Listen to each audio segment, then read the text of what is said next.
As you can see, I am sitting in my new vehicle. Today we'll discuss the entire process, my entire purchase process, and also be sure to stick around until the end because we'll discuss how that process hit a bit of a snag.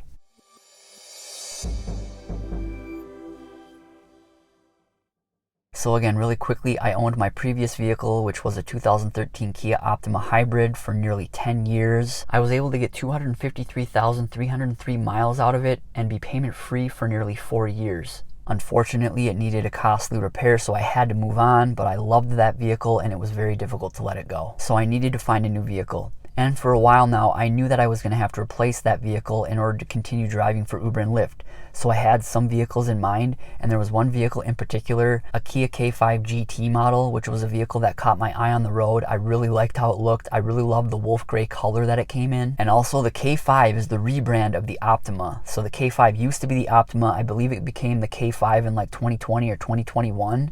So it was a continuation of my previous vehicle. When I purchased my Optima back in 2014, it was a similar situation where that vehicle was catching my eye on the road. I trusted my intuition. I went after that vehicle, and that vehicle lasted me nearly a decade. I'm hoping it's the same situation with this vehicle. But I wanted to perform my due diligence, so I started researching some other vehicles just in case. I looked into the new Toyota Prius. I looked into Kia Fortes, Mazda 3s, Honda Civics, standard K5s, and even Optimas. As far as the new Priuses, the lead time on those is like 1 to 2 years, so I couldn't wait on those. I found a few K5s that I liked and also Optimas, and I inquired about those, but it just wasn't feeling right. I also started looking at sites like Carvana and CarMax because I wanted to just make the process as easy as possible. Personally, I never wanted to enter a dealership. I wanted to spend the least amount of time at a dealership as possible. The thing with those Carvana vehicles and some of those CarMax vehicles, though, is you have to purchase those sight unseen. And I know they have protections on when you purchase the vehicle if you don't want to keep it, but I didn't want to go through that whole hassle. It could just be a time-consuming process that I didn't want to experience. So I looked on Carsoup, which was the same site that I used back in 2014 when I purchased my Kia Optima. There was one wolf gray Kia K5 GT model. It was a 2021 with less than 30,000 miles at a local dealership, pretty much precisely the vehicle that I've wanted. It was a little more than I wanted to spend, but it was the vehicle that I wanted. So I inquired at the dealership. I contacted them via the website. One of the salesmen called me. I had a brief conversation. I basically told the salesman I was blunt and honest and said I would like to spend the least amount of time at the dealership.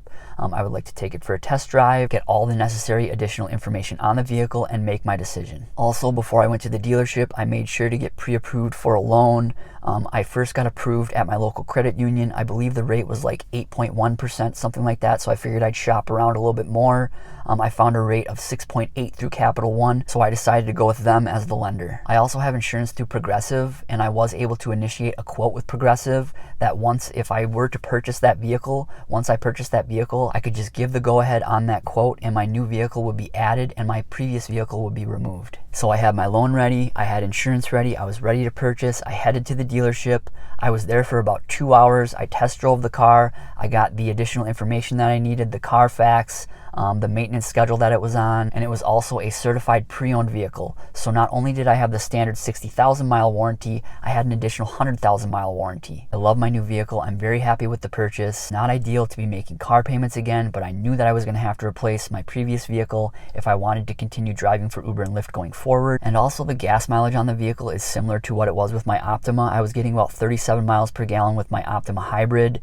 With this vehicle, it's about 33 miles per gallon, so comparable. So no more hybrid vehicle for me, but a good way to offset that slight increase in the amount of gas that I'm going to need is to use the Upside app. With the Upside app, every time I go to the pump, I can get cash back. And if you are interested in using the Upside app, we will have our link in the description. And be sure to use code RSG25 to get an additional 25-cent per gallon sign-up bonus on your first fill up. My next steps were to get my vehicle approved for both Uber and Lyft. I'm going to make an entirely separate video on that process, so make sure you're subscribed so you see when that video comes. Also, I have hit a few snags with my vehicle. It hasn't been perfect. I love the vehicle, but a few snags. I am going to make an entire video on that as well, so make sure you're subscribed. And if you haven't seen my other video on needing to move on from my Optima, be sure to check out that one as well. Thanks again for watching and drive safe. Thanks.